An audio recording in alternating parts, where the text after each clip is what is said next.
Boa noite, professor. Boa noite, alunos. Tudo bem? Nós somos do grupo 5. Meu nome é Laís. Eu vou começar apresentando aqui para vocês sobre a terceira medida do sucesso, que foi o livro que nós pegamos aqui, que nós escolhemos, né, para a matéria. E vamos começar. Eu vou começar esse... A gente vai fazer, na verdade, como se fosse o livro mesmo. Então vamos falar da introdução do livro, vamos falar de cada capítulo individualmente e do final, como a autora, ela apresenta o final do livro para nós. Então vamos lá. Na introdução, primeiro de tudo, quem é Arianna Huffington? Arianna Huffington é uma autora greco-americana. Ela nasceu em Atena em 1950. Ela é dona do The Huffington Post e Thrive Global. O The Huffington Post, inclusive, ela comenta muito dele no livro dela. E em abril de 2007, sofre um acidente em casa. Ela cai da cadeira dela, né, enquanto ela está trabalhando, e ela acaba batendo a cabeça na escrivaninha. E isso, né, gera um acidente que ela quebra o osso da maçã do rosto também. A partir desse acidente, a Ariana começa a questionar sobre qual é o verdadeiro significado do sucesso. Porque o motivo dela ter caído, o motivo dela ter batido a cabeça, foi porque ela estava muito cansada e muito debilitada, porque ela vivia trabalhando e isso acabava com a saúde dela, isso detonou a saúde dela. Então ela começa a questionar qual é o significado do sucesso. Sucesso é isso? É ficar trabalhando o dia inteiro, passar mal, ficar doente, só para ter poder e dinheiro? Então ela começa a questionar isso. E ela acredita que hoje em dia há muito mais do que poder e dinheiro. E é nesse momento em que ela cria os 4 pilares da terceira medida do sucesso, que são o bem-estar, a sabedoria, a admiração e doação. São esses 4 pilares que criam uma outra medida para ter sucesso, porque ela acredita que o sucesso não é apenas poder e dinheiro, tem algo a mais, tem coisas a mais que são muito mais importantes do que dinheiro e poder, que são esses 4 pilares. Depois de muitas pesquisas, né, que ela chega a essa conclusão, ela pesquisa áreas de psicologia, medicina do sono, esportes e fisiologia, e durante o livro, ela mistura também muita experiência profissional e pessoal dela, para mostrar e comprovar esses pilares, essa terceira medida. O primeiro pilar que a autora fala é o bem-estar. De acordo com ela, na nova definição de sucesso, não basta acumular e preservar capital financeiro. É necessário fazer o possível para proteger e acalentar nosso capital humano. Por causa do estresse, da privação de sono e do esgotamento que são causados pelo trabalho, a síndrome de burnout se tornou cada vez mais comum. Ela causa exaustão, baixa realização profissional, além de vários efeitos negativos para a saúde, como dor de cabeça, doenças cardiovasculares ou problemas gastrointestinais. Para melhorar o bem-estar das pessoas, Ariana mostra algumas técnicas que podem ser usadas. A primeira delas é a meditação, que pode diminuir o estresse e a ansiedade e aumentar a satisfação e o desempenho profissional. Por causa disso, as empresas como a Google, Nike e Apple buscam cada vez mais oferecer programas de meditação para seus funcionários. Um exemplo de como a meditação pode ser incorporada no ambiente de trabalho é a empresa de Ariana, que oferece aulas de meditação, além de possuir academia e adotar um programa de recompensa para funcionários que desenvolverem atitudes saudáveis. O uso constante de tecnologias pode diminuir a atenção, causar impacto no desenvolvimento cognitivo cerebral, isolamento social, entre outros. Por esse motivo, a autora apresenta os benefícios da diminuição do uso de tecnologias, citando o caso da empresa Learning as Leadership, que proibiu a troca de e-mails internos durante uma semana. A partir disso, foi possível perceber que o estresse diminuiu e a energia da equipe e a produtividade aumentaram. A má qualidade do sono pode causar estresse e maiores riscos de doenças cardíacas e diabetes. Ariana separou algumas dicas dadas por especialistas para ajudar a melhorar o sono, como providenciar um travesseiro e uma fronha nova, deixar o quarto escuro e fresco, praticar a respiração profunda, tomar um banho antes de dormir, praticar exercícios físicos diariamente, desligar os aparelhos eletrônicos à noite e reduzir a ingestão de café e álcool antes de dormir. A caminhada oferece benefícios físicos e mentais, melhorando o bem-estar, a autoestima, as funções cognitivas e diminuindo os sintomas de depressão, ansiedade, fadiga, entre outros.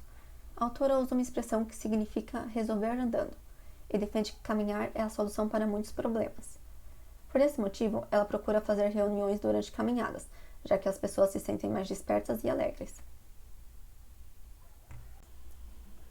O último tópico que ela fala é o de animais de estimação. Vários estudos mostram que os animais de estimação melhoram o bem-estar físico e psicológico. Apenas 17% das empresas americanas permitem que os funcionários levem seus animais de estimação para o escritório, como a Amazon, Zynga, Tumblr e Google. Ariana defende essa prática porque ela pode reduzir o estresse e causar um efeito positivo na atmosfera. Oi, boa tarde, me chamo José Dagmar e hoje eu irei falar sobre um dos pilares muito importantes do livro A Terceira Medida do Sucesso. Sabedoria é justamente o que está faltando quando insistimos em manter um velho estilo de vida que já não nos satisfaz. Quando vivemos com mais consciência, sabedoria nos liberta da realidade que nos aprisiona, aquela que busca dinheiro e poder. A importância da sabedoria interna e suas barreiras no mundo atual. Eu irei falar de 4 tópicos muito importantes: intuição e seus benefícios no crescimento pessoal, vida agitada, excesso de trabalho e tecnologia moderna como barreiras para a conexão pessoal, fome de tempo, mudança de hábitos e estoicismo. Intuição e seus benefícios no crescimento pessoal. Ariana fala em seu livro que todos nós possuímos uma voz interior que se trata do seu intelecto e que muitas vezes é ignorada por nós devido ao ceticismo ou mesmo devido às nossas vidas agitadas, e às vezes ignorá-las pode causar consequências, como por exemplo a erupção vulcânica que ocorreu no ano de 79 na cidade de Pompeia. Os cidadãos ignoraram os alertas e os sinais que antecederam a tragédia, como pode ser visto na imagem abaixo. Vida agitada, excesso de trabalho e tecnologia moderna como barreiras para a conexão pessoal. O crescente uso de tecnologias é muito benéfica para todos e uma grande fonte de conhecimento. Porém, seu uso desenfreado pode nos afastar de nós mesmos e pode dar voz a uma lógica fria e calculista, além da dependência por estes equipamentos. Fome de tempo. Este é um dos capítulos do livro onde a autora fala como a vida agitada e estressante das pessoas afetam sua vida pessoal e que estas necessitam de tempo, pois realizam tantas obrigações no dia a dia que acabam precisando de mais tempo e acabam não cuidando de si mesmo e de pessoas do seu convívio familiar. A afluência de tempo é quando a pessoa possui tempo de sobra. Para que a pessoa passe a não ter mais fome de tempo, é necessária uma mudança de hábitos e mudar sua rotina agitada. Mudança de hábitos e estoicismo. A autora, nessa passagem do livro, fala da importância da mudança de hábitos nas pessoas e como isso pode ser prazeroso para o seu intelecto. As pessoas buscam incansavelmente pelo poder e sucesso, porém não se dedicam a si mesmos e acabam se perdendo no meio do caminho para buscar seus objetivos. Por exemplo, meditação, dormir bem, por exemplo, 8 horas por dia, praticar algum hobby, são exemplos de mudança de hábitos que podem ajudar no crescimento pessoal. E o estoicismo é uma doutrina no qual se refere ao controle pessoal e de como nós mesmos reagimos a uma determinada situação, e que isso está completamente em nossas mãos. Bom, para começar o terceiro capítulo, que é o capítulo de admiração, começamos ele com uma definição de admiração pela própria autora. Ela diz: admiração não é um mero produto do que vemos, de quão bonito, misterioso, singular ou incompreensível algo pode ser. É também o produto do nosso estado mental, da perspectiva com a qual olhamos para o mundo. Logo em seguida, a autora nos conta também uma experiência que teve na manhã seguinte ao lançamento do HuffPost na Alemanha, em outubro de 2013, onde ela disse que chovia muito no dia, e ela disse que ela achou isso tão bonito, que trazia uma aura, uma coisa tão mágica para a cidade, que ela ficou deslumbrada. E aí, quando ela chegou no aeroporto, ela começou a escutar as pessoas reclamarem do clima, reclamar que estava chovendo, que o dia estava feio, que as coisas não estavam dando certo. E aí ela começa a ver que, mesmo estando todos no mesmo dia e vendo todos ao mesmo tempo, cada um tinha uma perspectiva diferente, cada um tinha uma experiência diferente. Agora, parando para pensar, a diferença de perspectiva das pessoas, ela muda o modo como elas lidam com a vida ou com os próprios acontecimentos do dia a dia. Afinal, se você estiver tão preocupado com o trabalho ou com algum problema específico da sua vida, não irá parar para contemplar os detalhes maravilhosos e admiráveis que a vida nos dá. Como você vai parar para admirar as coisas bonitas e pequenos, os pequenos detalhes que a vida nos dá. Após essa reflexão, a gente pode dar continuidade para o capítulo. Esse capítulo ele vai se dividir em 4 partes, que é uma jornada ao espaço interior, o valor do silêncio, coincidências e, por último, memento mori. Logo em seguida, vamos começar com uma jornada ao espaço interior. Nessa primeira parte, a autora continua falando sobre a admiração e comenta sobre outro episódio que ela teve, dessa vez com as suas filhas, Isabela e Cristina, que na época ainda eram pequenas. Ela conta que um dia elas deitaram na grama da casa delas e ficaram olhando para o céu, para as estrelas. Enquanto a Isabela ficava brincando com as mãozinhas, né, tentando pegar as estrelas, Cristina perguntava pra mãe dela: mãe, o que move essas coisas? O que move as coisas no mundo? E a autora ela fala que ela fica perplexa com essa pergunta, pela filha dela ser tão pequena. E ela responde com uma citação de Einstein, que define admiração como quem não se comove, quem não consegue contemplar ou conhecer o estremecimento profundo da alma encantada, poderia estar morto, pois já fechou seus olhos para a vida. E termina afirmando que grandes cientistas compartilham essa sensação de admiração infantil ao longo dos anos deles. Outro exemplo que ela nos dá sobre admiração é em relação à natureza e à arte. E ela dá ênfase aos museus e às galerias de arte, que são 2 dos meios mais comuns para nos causar a sensação de admiração. E ela comenta também sobre os elementos que nos trazem um sentimento de esperança, como é o caso de flores na primavera, o céu azul e crianças correndo na praia, que são elementos que a gente pode encontrar nas pinturas de arte, a fim de desconectar desse mundo digital e focar na sensação de admiração que essas obras causam na gente. Para terminar essa primeira parte, a Ariana finaliza fazendo uma crítica à sociedade sobre o fato de fotografarmos tudo o que vemos pela frente, sem de fato realmente aproveitar a experiência do que estamos vendo, atrapalhando essa existência rara de sentimento de admiração. A segunda parte é o valor do silêncio. A autora ela começa contando pra gente o valor que o silêncio tem e como é difícil de consegui-lo hoje em dia. Principalmente porque temos muita poluição sonora vindo dos carros, buzinas, celulares, telefone tocando o tempo todo, pessoas conversando em voz alta o tempo todo. É muita informação ao mesmo tempo. E ela diz que é de extrema importância e necessário que o ser humano ele descanse a mente. Ele tenha um momento de silêncio para ele conseguir descansar, tanto mentalmente quanto fisicamente. Porque o nosso corpo ele precisa encontrar paz, ele precisa encontrar um momento de silêncio para relaxar. E por esse motivo, muitas pessoas elas buscam retiros espirituais, mosteiros, templos, para conseguir limpar a mente e deixá-la mais alegre e disposta. Um trecho muito importante e que ilustra muito bem o que a autora quer dizer momentos verdadeiramente sagrados podem ser vividos quando observamos o cotidiano com olhos descansados, admirados. Mas a triste realidade é que muita gente não consegue se desligar, nem mesmo quando a rotina faz uma pausa. Para essas pessoas, as férias apenas aumentam o nível de estresse, a quantidade de compromissos diários e o desconforto por não estarmos sendo produtivos e nem pensamos em abandonar o celular, que nos mantém conectados ao mundo que pretendíamos deixar para trás. A terceira parte, nos é apresentada as coincidências da vida, como uma forma de admiração. A ideia de improbabilidade e momento certo nos trazem um certo tipo de algo lúdico sobre o universo. E realmente, se a gente for parar pra pensar, quantas vezes não ficamos impressionados quando acontece alguma coincidência com a gente na nossa vida? Seja desde algo muito simples, como ter o mesmo nome que alguém que você acabou de conhecer, até algo muito complexo. O fato é que esses eventos nos causam uma sensação de admiração, pelo simples fato de eles acontecerem. Não precisamos desvendar nenhum mistério, nem tentar entender o que esses momentos significam. Apenas apreciar com admiração essa coisa tão misteriosa que acontece na nossa vida. Por fim, para terminar, essa é a quarta e última parte do capítulo de admiração, que é o Memento Mori. Aqui começamos falando sobre morte, sobre o fim das nossas vidas. Afinal, mesmo respeitando todos os pilares escritos nesse livro, um dia tudo isso irá terminar. Um dia todos nós iremos morrer. Essa é a única certeza que temos na vida. Discutir sobre a morte é um grande benefício. Nada nos ensina mais sobre a vida do que a morte. Afinal, nós temos um tempo muito limitado e isso torna a nossa existência tão preciosa. Para muitos, falar sobre a morte é algo muito inimaginável, fúnebre, mórbido, né? Porém, a autora, ela defende que a diferença entre uma boa morte e ter uma morte difícil é a conversação sobre esse tema com a família. No capítulo Doação, a autora inicia falando que bem-estar, sabedoria e admiração são todos cruciais para redefinir o sucesso. Porém, eles são incompletos sem o quarto elemento da terceira medida, que é a doação. Além disso, ela fala que doar, amar, cuidar e ter empatia e compaixão é a única resposta viável para os problemas que o mundo está enfrentando. E que se o bem-estar, sabedoria e admiração são as respostas ao grito de alerta pessoal, o serviço voluntário é a resposta ao grito de alerta pela humanidade. A primeira parte do capítulo se inicia com a autora contando a história da sua filha no aniversário de 5 anos, onde a filha percebe que nem todas as crianças e nem todas as pessoas têm a mesma oportunidade de receber presentes e aniversário, um bolo bonito como ela. Ela acaba oferecendo os presentes que ela tinha ganhado a uma criança de uma instituição de caridade. Além disso, o próprio título da primeira parte é qual é o programa para o fim de semana.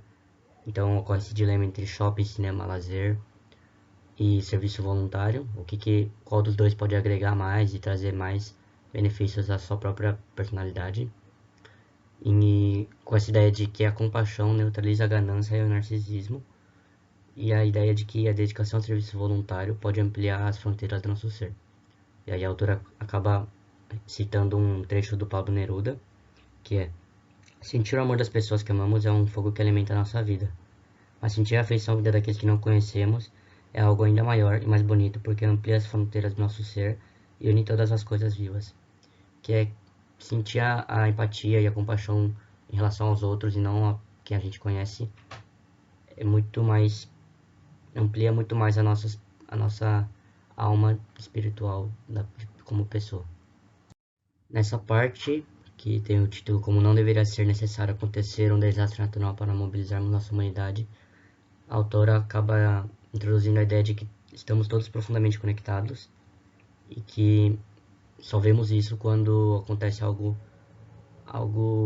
desastre natural. Aí, como exemplo, ela dá o furacão Sandy, onde ela mesma se desconectou do mundo externo e acabou se conectando em seu próprio mundo interior e reparando tudo isso, se conhecendo como pessoa. Além disso, ela fala que as oportunidades de doação estão a todo momento ao nosso redor, no dia a dia, e que basta a gente querer perceber, e que quando doamos, sentimos mais abundância dentro da nossa alma.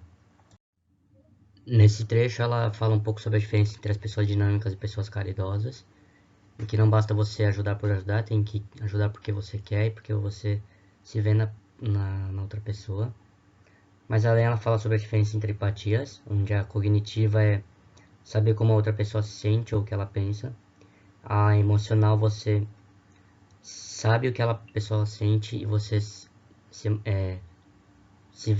sente da mesma forma. E aí seria ruim, as duas ficariam, por exemplo, abaladas. E a compassiva é quando você entende, você sente e você sabe como agir para ajudar a pessoa. Mas além, no trecho do Amor Desenvolve o Cérebro, ela mostra alguns dados e pesquisas que a doação em serviços voluntários fazem bem à saúde e que a empatia você não adquire do nada, você é por meio da educação e você tem que vivenciar e aprender aos poucos para adquirir essa empatia, essa compaixão. Nesse trecho aqui, quando a tecnologia encontra a filantropia, a autora quer mostrar que a tecnologia hoje em dia pode ampliar muito e ajudar demais a rede e as conexões da doação. E não é um negócio que ele dá um presente, ela acaba contando apenas uma história de sua mãe, que possuía muito esse sentimento de compaixão, e quando ela falece, a autora diz que o único tesouro que ela deixou a eles foi o seu espírito. E aí, portanto, ela deixa essa frase que eu gostei demais, que é: crescemos fisicamente pelo que obtemos e também crescemos espiritualmente por aquilo que doamos. Nesse último trecho, ela acaba concluindo mais a sua ideia e fala um pouco sobre a sua ambição de expandir esses atos de bondade e de doação pelo mundo. E que o fogo uma hora vai queimar o atiçador também, ela faz essa analogia. Ela diz também que a massa crítica é a quantidade de material radioativo que precisa estar presente para que a reação nuclear se torne autossustentável, fazendo uma analogia também, e que essa expansão seria uma epidemia de uma infecção positiva para toda a sociedade e humanidade. Em seu livro, Ariana mostrou como a definição de sucesso, reduzida à ideia de dinheiro e poder conhecida atualmente, é capaz de impactar as empresas e a sociedade.